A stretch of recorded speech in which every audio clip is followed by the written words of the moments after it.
तो मान्यवर, ये जो बजट जा रहा है, ये स्कूल की शिक्षा को सुधारने के लिए जा रहा है या स्कूल को बंद करने के लिए जा रहा है, इसमें भी विचार होना चाहिए। क्योंकि जब तक पीडीए के लोग पढ़ाई नहीं करेंगे, पिछड़े दलित अल्पसंख्यक आदि आबादी, गांव का किसान, गरीब मजदूर का बच्चा पढ़ाई नहीं कर पाएगा, तब तक कैसे भारत विकसित होगा। अगर विकसित भारत बनाना है तो एक देश एक शिक्षा लागू करनी चाहिए। एक प्रकार की शिक्षा, सबके लिए शिक्षा व्यवस्था हो जाए, एक तरह की व्यवस्था हो जाए, तो मैं समझता हूं कि जरूर विकसित भारत बनेगा। मान्यवर, पुलिस विभाग के लिए भी पैसा मांगा गया है। इसमें पुलिस विभाग का भी बजट इसमें मांगा गया है। पुलिस की क्या स्थिति है आज उत्तर प्रदेश के अंदर, किस तरह की घटनाएं हो रही हैं। अभी बनारस में नीट की तैयारी करने एक बिहार की बिटिया आई थी, स्नेहा कुशवाहा, किस संदिग्ध परिस्थितियों में उसकी मौत हो गई। और पुलिस ने वहां पे जब पीएम जहां पे हो रहा था पोस्टमार्टम हाउस, वहां पे भी जाके जिस तरह का उसने व्यवहार किया, जिस तरह की बर्बरता की, मुझे लगता है कि इस पे भी सदन को और सबको चिंता करनी चाहिए और उस बिटिया को न्याय कैसे मिले, इस पे भी चिंता होनी चाहिए। बजट मांग लेने से कुछ नहीं होगा जब तक जमीन पे काम नहीं होंगे, जमीन पे जब तक व्यवस्था नहीं सुधरेगी। इसलिए मान्यवर, मैं आपके माध्यम से कहना चाहूं, अभी विप्लव देव जी बोल रहे थे, चले गए, इन्होंने बड़ा गुणगान किया कि नारी शक्ति वंदन अधिनियम लागू किया गया, पास कराया गया। अरे पास करा के क्या रखने के लिए पास कराया गया? अगर ये सरकार सदन को बताए कि हम उसको कब से लागू करेंगे, केवल महिलाओं को बरगलाने से काम नहीं चलने वाला। हमारे यहाँ की महिलाएं स्वावलंबी बने, हमारी महिलाएं भी यहाँ सदन में आए, इसके लिए आपने किया है, उसका स्वागत है। लेकिन वो लागू कब होगा? केवल भाषणों में चलता रहेगा क्या? इसलिए उसको लागू करने की व्यवस्था होनी चाहिए। मान्यवर, इसमें मणिपुर का भी बजट शामिल है। मणिपुर, जिसका शाब्दिक अर्थ है आभूषणों की भूमि,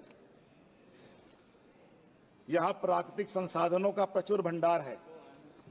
यहां की अर्थव्यवस्था कृषि और कृषि आधारित उद्योग पर निर्भर है।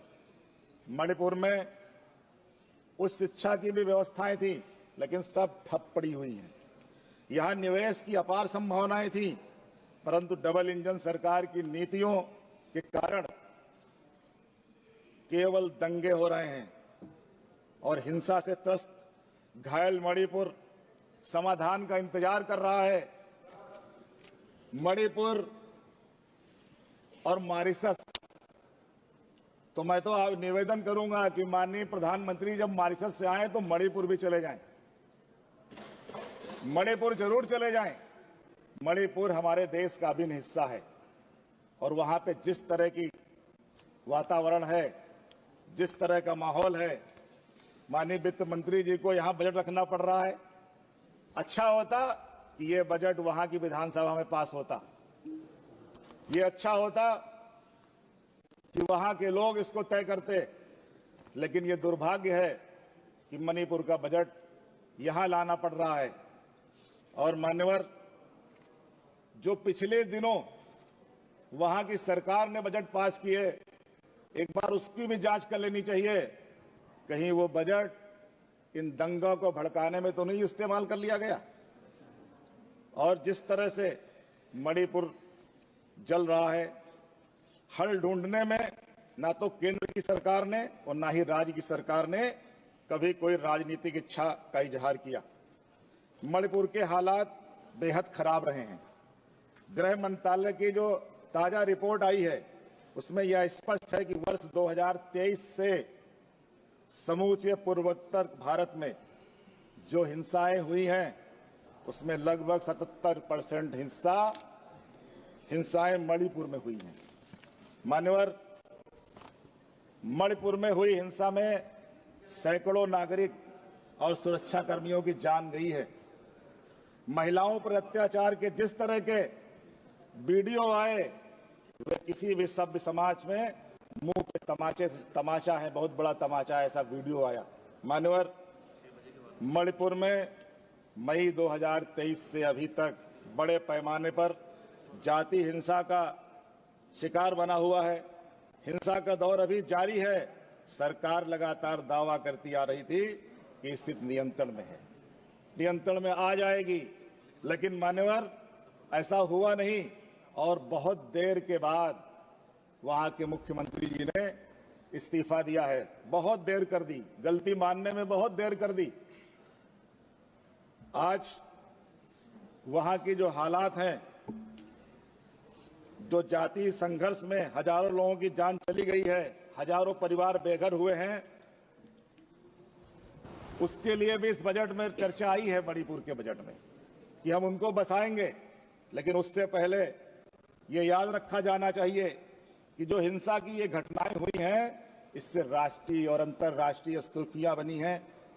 और जो बीरेन्द्र सिंह की सरकार थी, केंद्र की सरकार के स्तर पे जो चुप्पी रही, हम पूरे भारत के लोग अब तक ये सवाल पूछ रहे हैं कि प्रधानमंत्री जी मणिपुर कब जाओगे, लेकिन इस पे चुप हैं, प्रधानमंत्री जी भी चुप हैं। इसलिए गृह मंत्री जी, प्रधानमंत्री जी, राजधर्म का पालन करते हुए कुछ ऐसी व्यवस्था करिए कि मणिपुर शांति की तरफ चले। पूरा देश ये कहता है कि वो पूरी दुनिया की यात्रा करते हैं, लेकिन मणिपुर नहीं जाते। इस मामले में अंतर्राष्ट्रीय स्तर पर भी भारत की छवि धूमिल हुई है। अब जबकि वहां का समाज बुरी तरह से बंट गया है और समरसता दूर की कौड़ी हो गई है, सरकार ने वहां के लोगों से को भरोसे में लिए बगैर 2 फैसले लिए जो विवादित रहे। भारत म्यांमार सीमा पर बाड़ लगाना और मुक्त आवागमन व्यवस्था खत्म करना। इन फैसलों का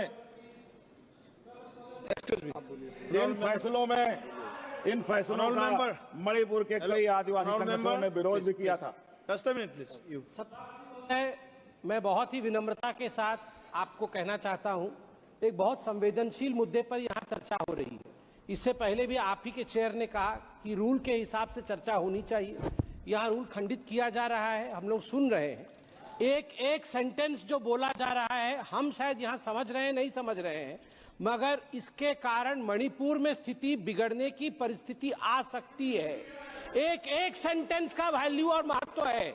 आप सुनिए इस बात को, इसके संवेदनशीलता को बनाए रखा जाए। इसकी संवेदनशीलता और सेंसिटिविटी को हम सब रेस्पॉन्सिबल है। मणिपुर जितना हमारा है उतना आपका भी है। हम सब पार्लियामेंटेरियंस का ये दायित्व है कि वहां जान माल की हानि हमारे सेंटेंस के कारण ना हो। ठीक है, अरे भाई, ठीक, माननीय सभापति जी, ठीक है संबित माननीय सभापति जी, आप कंटिन्यू कीजिए, लेकिन थोड़ा सा विषय को ध्यान में रखिए। डॉक्टर साहब, अगर इतनी चिंता पहले कर ले और वहां चले जाए एक बार, तो वहां व्यवस्था ठीक हो सकती है। अभी भी नहीं जा रहे। मान्यवर, हमारे देश के सर्वोच्च न्यायालय ने वहां की स्थिति पर स्वतः संज्ञान लिया और निगरानी कमेटी बनाई है। मणिपुर कोई इतना बड़ा और जटिल राज्य नहीं है। वहां की स्थितियों से निपटना मुश्किल हो, विवाद भी एक भ्रम की वजह से पैदा हुआ है।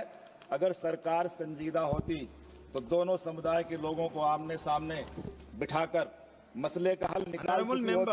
ऑनरेबल मेंबर, आप थोड़ा कोई भी कल्याणकारी सरकार इस तरह पैदा हो गई। माननीय सदस्य, गृह युद्ध जैसे। एक मिनट, जो आज विषय है बजट, मणिपुर बजट, आप विषय के ऊपर, लॉ एंड ऑर्डर के ऊपर जा रहे हैं। सर, विषय के ऊपर आइए। सर, ये जो बजट मिला है, बजट के ऊपर बोलिए। लॉ एंड ऑर्डर इसमें सब्जेक्ट है। ठीक है, आप बोलिए थोड़ा बजट। इसमें लॉ एंड ऑर्डर सब्जेक्ट है। ठीक है, माननीय, इसलिए मैं लॉ एंड ऑर्डर पे बोल रहा हूँ। ठीक है, बोलिए। मान्यवर, जो गृह युद्ध की जैसी स्थिति बनी है, उस पे जो हाथ पे हाथ धरे कैसे देख सकती है सरकार। शांति बहाली के लिए सभी पक्षकारों को आम सहमति पर आना जरूरी है। वहां जिस तरह से विवाद में जंगल और जमीन का मुद्दा, अवैध प्रवासियों की समस्या, नशीले पदार्थों की तस्करी का जाल और दूसरे कानूनी पहलू उभरते चले गए हैं, उससे स्पष्ट है कि गतिरोध कई मोर्चे पर है और इन सभी पर काम किए जाने की जरूरत है। भावनात्मक बातों से काम नहीं चलेगा। संवेदनशीलता के साथ गंभीर कदम उठाने की जरूरत है। माननीय अध्यक्ष जी, मेरा निवेदन है सरकार से कि सर्वदलीय बैठक बुलाकर सभी का सुझाव एवं सहयोग लेकर मणिपुर में शांति की बहाली करनी चाहिए। अगर सरकार इस पे पहल करे तो मुझे लग रहा पूरा देश, पूरा विपक्ष साथ देने को तैयार है। और डॉक्टर साहब इसकी पहल करें, क्योंकि डॉक्टर साहब को सुनने में यहाँ बुरा लग रहा है, लेकिन सोचिए जरा पूरे देश के लोगों को कितना बुरा लगा जब वो वीडियो आया था। इसलिए मान्यवर, मैं आपके माध्यम से जो अनुपूरक बजट आया है, हमारी जो फाइनेंस मिनिस्टर हैं, मैं उनसे ये भी जानना चाहूंगा, पूरा देश जानना चाह रहा है कि अमेरिका के दबाव में जो टैरिफ कम किया गया, वो टैरिफ कहां कहां कम किया जा रहा है। ये देश जानना चाह रहा है, क्योंकि टैरिफ आजकल चर्चा का विषय बना हुआ है।